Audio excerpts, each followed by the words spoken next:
I think a lot of people are finally starting to realize just how dishonest the media are when they talk about what's happening in Palestine as clashes.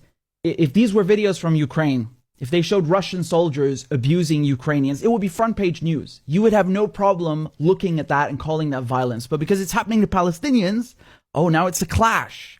Oh, it's both sides.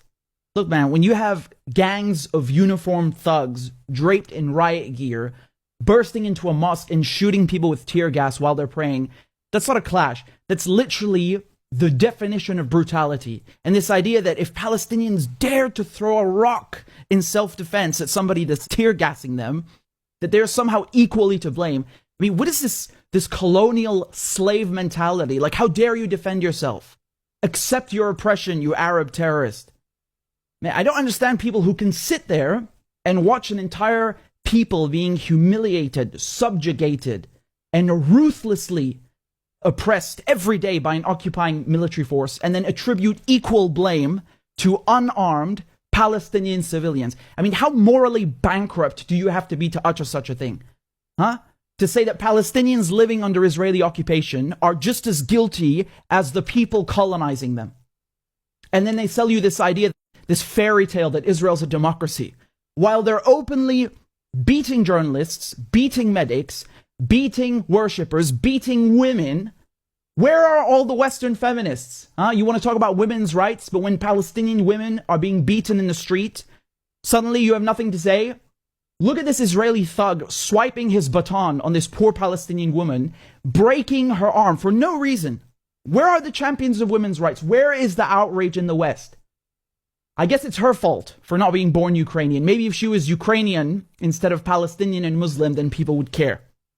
Do you know how insulting that is to go into a holy place while people are praying during Ramadan, beat them up, handcuff them, and just throw them around like sacks of meat? I'm not even Muslim, and I am insulted. I'm offended. And I shudder to think what would happen if Palestinians went into a synagogue and started firing tear gas at people while they're praying. The reaction around the world would be nuclear, and rightfully so. So where's the outrage here?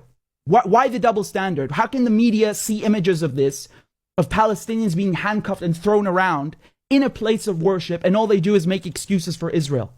You know, that building, the Aqsa Mosque, has been there for over 1,000 years.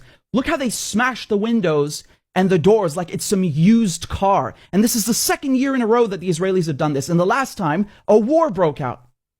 You know, Palestinians are living 2-3 generations as refugees on their own land. They have no state, they have no equal rights, no armed forces. And meanwhile, the Israelis have nuclear weapons, an air force, billions of dollars being bankrolled by the Americans, and they have the complete political backing of the Western media. And you call that a level playing field?